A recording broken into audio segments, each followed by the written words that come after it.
누구에게나 밤은 오지만 누구에게나 잠이 오지는 않습니다. 특히 나이가 들수록 더 그렇습니다.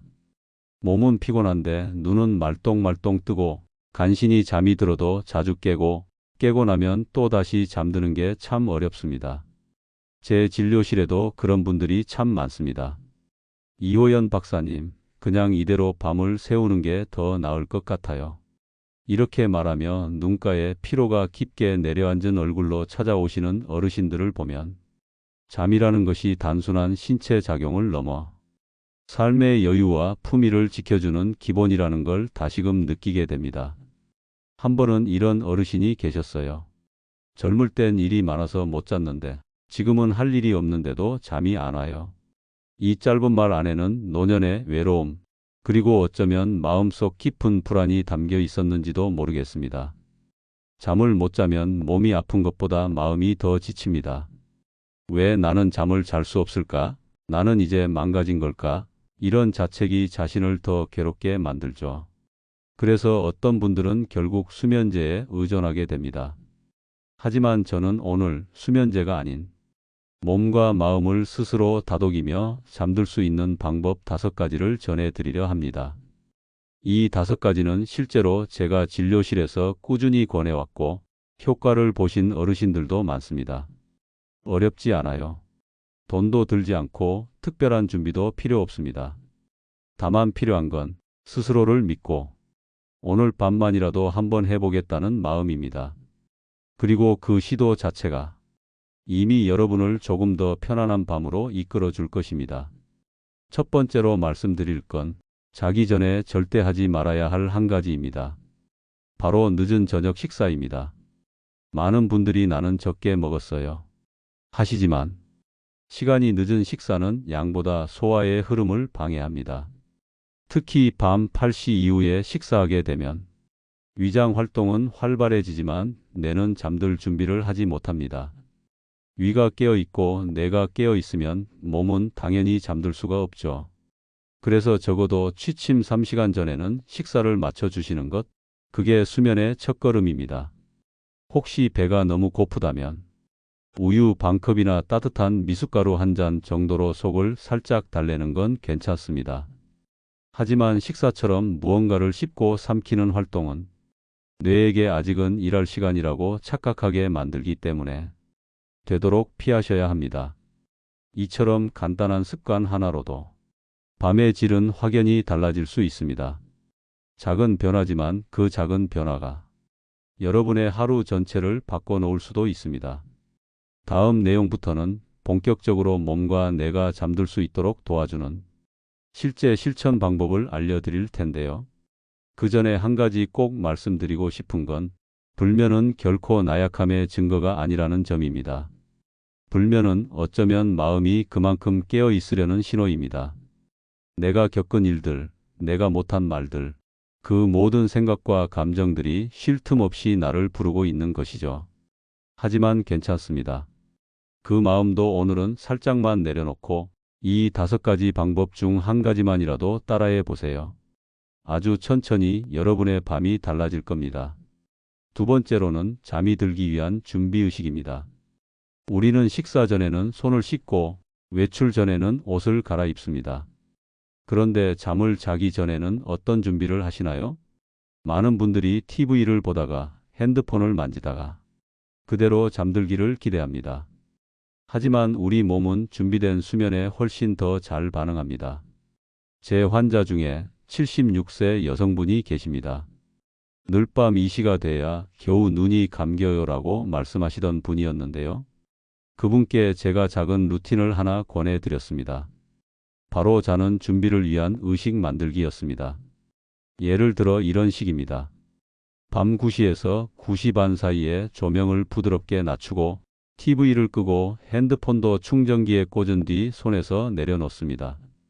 그리고 욕실에서 미지근한 물로 얼굴과 손발을 씻고 잔잔한 음악을 10분 정도 듣습니다.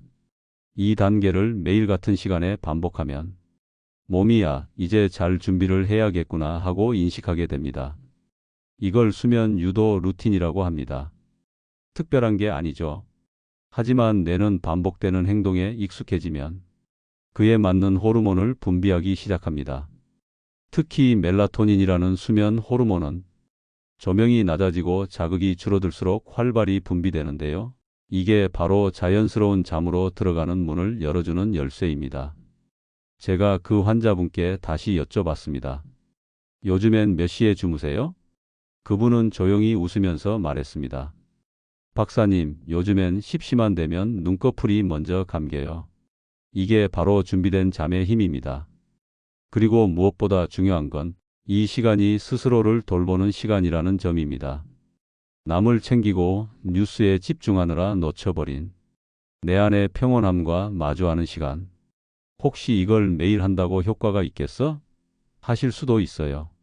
하지만 우리가 잠 못 이루는 밤마다 반복해왔던 걱정, 후회, 피로도도 사실은 매일매일 쌓아온 습관의 결과였습니다. 이제 그 흐름을 바꿔야 할 시간입니다. 큰 변화는 아니지만 작은 정성 하나가 깊은 잠을 불러오는 기적이 될 수 있다는 것. 제 환자분들이 그걸 몸으로 보여주셨습니다. 그리고 무엇보다 이 루틴을 통해 얻을 수 있는 건 단지 잠이 아닙니다. 그 속엔 스스로를 존중하는 마음, 그리고 하루를 스스로 마무리할 수 있다는 내면의 자존감이 함께 깃들게 됩니다. 오늘 밤부터라도 한번 시도해 보세요. 음악을 켜고 조명을 낮추고 손발을 따뜻하게 씻어보는 것부터요. 누구나 할 수 있고 누구나 누릴 수 있는 꿀잠의 준비입니다. 이번엔 세 번째, 몸의 체온을 이용한 수면 유도법입니다. 조금 생소하게 들리실 수도 있는데요. 사실 수면은 체온과 아주 밀접한 관계가 있습니다. 제 진료실에 81세 남성 환자분이 오셨습니다. 박사님, 밤마다 몸이 뜨거워서 뒤척이기만 합니다. 그분은 매일 저녁 늦게까지 산책을 하시고 온열 전기장판도 강한 온도로 틀어놓고 주무셨습니다. 겉보기엔 건강을 챙기시는 것 같지만 이 모든 게 수면에는 방해 요소가 된다는 걸 모르고 계셨던 거죠. 수면의학에서는 체온이 떨어질 때 뇌가 잠을 준비하게 된다는 걸 잘 알고 있습니다. 우리 몸은 낮 동안 활동하며 체온을 유지하다가 밤에는 자연스럽게 체온을 낮추며 휴식을 준비합니다. 그런데 이 흐름을 거스르게 되면 뇌는 아직 잘 시간이 아니구나라고 착각하게 됩니다. 그래서 제가 그분께 권해드린 방법이 바로 따뜻한 물로 몸을 데운 뒤 체온이 자연스럽게 떨어질 시간을 주는 것이었습니다. 예를 들어 밤 9시에서 10시 사이에 너무 뜨겁지 않은 미지근한 물로 15분 정도 반신욕을 하거나 족욕을 해보시는 겁니다. 그리고 그 후엔 전기장판 온도를 낮추고 이불도 너무 두껍지 않게 덮고 주무시는 거죠. 이 과정은 몸 안의 혈관을 확장시켜 열을 몸 바깥으로 빼내고 이후 체온이 떨어지면서 멜라토닌 분비가 활발해지는 구조로 이어집니다. 결국 몸이 식어야 뇌는 쉰다는 원리가 적용되는 겁니다. 그 환자분은 이후 반신욕을 시작하시고 전기장판 온도를 낮추셨습니다. 3주쯤 지나고 다시 오셨을 때 이런 말씀을 하셨어요. 예전엔 시계만 봤는데 요즘은 눈 감고 있으면 그냥 잠이 옵니다. 그리고 이어서 이젠 밤이 무섭지 않아요 라고 하셨죠. 이게 참 중요한 표현입니다. 많은 분들이 밤이 오는 게 두렵다고 말씀하십니다. 또 뒤척이겠지. 또 새벽 2시까지 잠 못 들겠지. 그 두려움이 우리 마음을 조급하게 만들고 몸도 함께 긴장하게 만들죠. 그래서 체온을 다스리는 이 방법은 단지 몸만이 아니라 마음까지 부드럽게 풀어주는 작용을 합니다. 오늘 밤 따뜻한 물로 발을 담그며 하루를 마무리해 보세요. 심장 가까이 있는 생각들을 천천히 발끝으로 흘려보내는 겁니다. 그렇게 내 몸이 조용해지면 마음도 따라 조용해지고 그 사이로 잠은 아주 조심스럽게 스며듭니다. 지금껏 수면을 위해 해오신 것들이 오히려 방해가 되었던 건 아닐까요? 이제는 조금 다르게 접근해 보셔도 괜찮습니다. 몸이 쉬는 법을 알려주면 마음은 자연스럽게 따라옵니다. 제 진료실에는 늘 다양한 이유로 잠을 못 이루시는 어르신들이 찾아오십니다. 어떤 분은 몸이 아파서, 어떤 분은 자식 걱정에, 또 어떤 분은 이유 없이 가슴이 조여와서 잠을 설친다고 하시지요. 그럴 땐 늘 이렇게 여쭙습니다. 혹시 요즘 숨이 가빠지는 느낌이 드시진 않나요? 잠이 오지 않는 밤, 대부분의 사람은 무의식 중에 호흡이 얕고 가빠집니다. 그리고 그 얕은 숨은 뇌를 더 각성시키고 심장을 빠르게 뛰게 하고 몸을 점점 더 긴장된 상태로 몰고 갑니다. 이렇게 되면 잠은 더 멀어지게 되죠. 80세 여성 환자 한 분이 계셨습니다.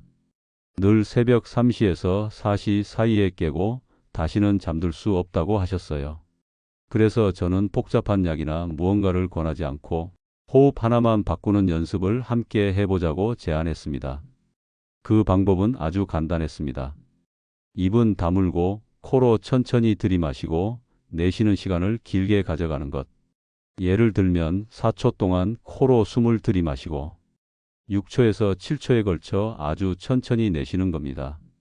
이걸 5분에서 10분 정도 반복하면 몸의 긴장이 풀리고 뇌는 점차 휴식 모드로 전환되기 시작합니다. 이 호흡법의 핵심은 의식적으로 나의 호흡을 느끼는 것에 있습니다. 자기 전에 이 호흡만 꾸준히 해주시면 수면제 없이도 몸이 이완되고 불안한 생각들이 조금씩 고요해지게 됩니다. 그 환자분은 처음엔 이걸로 뭐가 바뀌겠어요? 하시더니 2주쯤 지난 후 찾아오셔서는 이런 말씀을 하셨습니다. 선생님, 요즘은 숨부터 고르고 나니까 마음이 먼저 조용해져요. 이젠 새벽 3시에 깨도 다시 잠들 수 있어요. 그렇습니다. 잠은 머리로 자는 것이 아닙니다. 몸이 먼저 쉬어야 마음이 그 뒤를 따릅니다. 호흡은 몸과 마음을 연결하는 가장 빠르고 가장 확실한 통로입니다. 요즘 가슴이 답답하신가요? 생각이 많아서 밤이 괴로우신가요? 그럴 때는 이 호흡 하나만 기억해 주세요. 내쉴수록 편안해진다. 숨을 길게 내쉬면 마음이 따라 가라앉습니다. 오늘 밤 조용히 눈을 감고 그저 내 숨에만 집중해 보세요. 다른 어떤 생각도 하지 않아도 괜찮습니다. 숨 쉬는 것만으로도 우리는 조금씩 괜찮아질 수 있습니다. 밤은 원래 고요한 시간입니다. 그 고요함을 받아들이고 몸과 마음을 잠시 내려놓는 연습, 그것이 바로 깊은 잠으로 가는 첫걸음입니다. 다음 이야기에선 이렇게 마음을 다독인 뒤 아침까지 깊고 편안한 잠을 유지하는 비결을 전해드리겠습니다. 고요한 밤, 겨우 잠들었다가 자꾸 깨는 분들이 많습니다. 겨우 다시 눈을 감으면 시계는 새벽 2시, 3시. 그렇게 한두 시간 자고 깨기를 반복하다 보면 몸이 피곤한 건 물론이고 나는 왜 이렇게 깊게 잠을 못 잘까 하는 자책으로 하루가 시작되기 마련입니다. 오늘은 이런 자다가 자꾸 깨는 분들을 위한 이야기를 나눠보겠습니다. 제게 오시는 72세의 남성 환자분, 은퇴 후 아내와 단둘이 사시는 분이셨습니다. 말씀하시길 요즘은 잠은 드는데 꼭 새벽 2시에서 3시 사이에 깬다고 했습니다. 그 시간대에 깨면 다시 잠들기도 어렵고 몸은 찌뿌둥하고 하루 종일 피곤하다고 하시더군요. 그래서 여쭤봤습니다. 주무시기 전에 무슨 생각을 가장 많이 하세요? 그분은 잠시 조용히 계시다가 이렇게 말씀하셨습니다. 그냥 내일 뭐 하지 하루가 너무 길어서 막막해서요. 깊은 수면을 방해하는 건 의외로 낮 동안의 심리적 공허감일 수 있습니다. 몸은 피곤한데 마음은 계속 무언가를 생각하고 있으면 우리 뇌는 진짜로 쉬지 못합니다. 그 결과로 자주 깨고 얕게 자고 자는 내내 피로가 회복되지 않는 악순환이 이어지게 되는 것이지요. 이런 분들께 꼭 권해드리는 생활 습관이 있습니다. 바로 하루를 정리하는 감사 일기입니다. 작은 수첩이나 종이에 오늘 좋았던 일 혹은 마음이 따뜻해졌던 순간을 한 줄씩 써보는 겁니다. 예를 들어 오늘 아내가 끓여준 된장국이 맛있었다. 산책 중 바람이 시원했다. 친구한테 안부 전화가 왔다. 이렇게 사소해 보이는 것들을 적는 행위는 뇌에 나는 괜찮다는 신호를 보내는 매우 효과적인 방법입니다. 두 번째로는 밤에 전자기기 사용을 멈추는 것입니다. 많은 분들이 스마트폰으로 뉴스, 유튜브, 드라마를 보다 잠들곤 하시는데 이런 정보의 과잉은 뇌를 오히려 더 흥분시키고 수면의 질을 낮추는 주요 원인이 됩니다. 가능하다면 잠들기 30분에서 1시간 전엔 조용한 음악이나 책을 보는 습관으로 바꿔보세요. 그리고 마지막으로 중요한 건 깨는 것 자체를 너무 두려워하지 않는 것입니다. 나이가 들수록 수면의 구조는 자연스럽게 바뀝니다. 예전처럼 7시간에서 8시간을 쭉 자는 것은 드문 일입니다. 대신 중간에 깨더라도 다시 편안히 누워 눈을 감고 몸을 쉬게 해주는 것 자체가 매우 건강한 수면입니다. 그 환자분은 일기를 쓰고 밤에 불을 조금 더 어둡게 하고 깨도 억지로 자려고 애쓰지 않기로 마음을 바꿨습니다.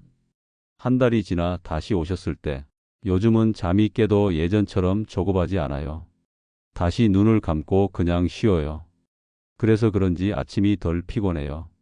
이렇게 말씀하시더군요. 우리는 종종 잠을 꼭 한 번에 오래 자야만 잘 잔 거라고 생각합니다. 하지만 나이에 따라, 삶의 리듬에 따라 잠의 형태도 달라지는 게 당연합니다. 깨도 괜찮습니다. 다시 쉬면 됩니다. 그것이 노년의 건강한 수면입니다. 그리고 그렇게 스스로를 다독이는 태도 하나가 몸과 마음의 회복을 돕는 가장 좋은 수면제가 되어줍니다. 오늘 밤은 스스로에게 이렇게 말해보세요. 지금 깨어 있어도 괜찮아. 내 몸은 잘 쉬고 있어. 그 따뜻한 위로가 다시 당신을 꿈결 같은 밤으로 데려다 줄 겁니다. 어르신들 중에는 이렇게 말씀하시는 분들이 많습니다. 박사님, 나는 그냥 늙어서 잠이 안 오는 줄 알았어요. 그리고 그 말 뒤엔 늘 같은 질문이 따라 붙습니다. 이제는 수면제 없이는 못 자는 건가요? 그 마음 정말 잘 압니다. 매일 밤 잠이 오지 않아 뒤척이는 시간은 몸보다 마음이 더 지칩니다. 그리고 언젠가부터 약을 하나 둘씩 늘려가며 잠들기 위한 하루를 사는 자신을 보면 슬프고 초라한 생각이 드는 것도 사실입니다. 하지만 꼭 기억하셔야 할 것이 있습니다. 지금 당신의 몸은 아직 스스로 회복할 수 있는 힘을 갖고 있다는 사실입니다. 약 없이도 꿀잠을 자는 방법은 있습니다. 단지 그것을 몸이 기억하게 만들어야 하는 시간이 조금 필요할 뿐입니다. 오늘 이 방송에서 알려드린 5가지 방법을 다시 정리해 드릴게요. 첫째, 아침 햇빛을 10분 이상 쬐어주세요. 하루의 리듬을 다시 세팅해주는 자연의 자명종입니다. 햇빛을 받는 순간부터 내는 밤의 수면 준비를 시작합니다. 둘째, 낮잠은 20분 이내로 오후 2시 이전에만. 낮잠이 길어지면 밤잠이 얕아지고 그만큼 피로는 다음 날까지 이어지게 됩니다. 셋째, 잠들기 전 전자기기를 멀리하세요.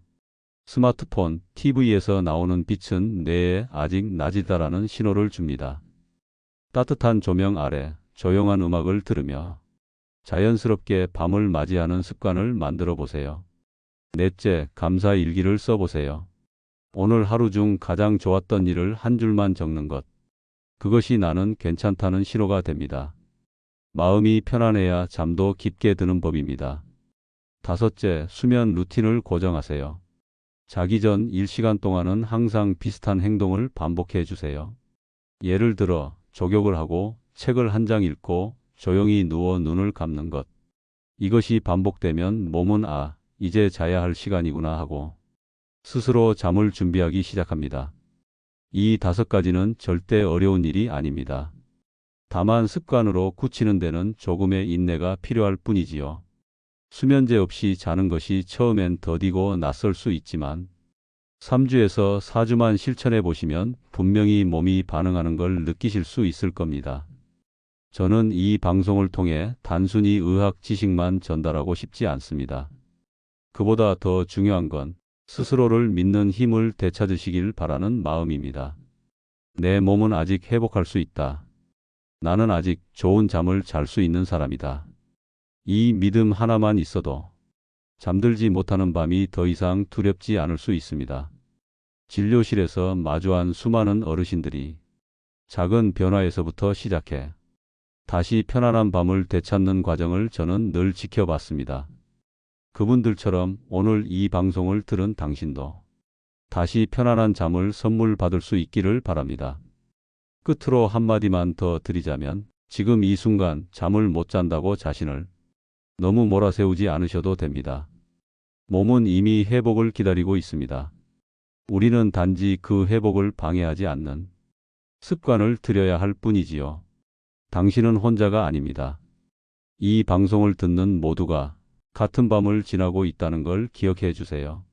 함께 웃고 함께 쉬는 이 시간이 당신의 마음을 조금이라도 덜 외롭게 해드렸기를 바랍니다. 오늘 이야기가 도움이 되셨다면 좋아요와 댓글 그리고 구독으로 함께 해주세요. 저는 늘 이 자리에서 당신을 기다리고 있겠습니다.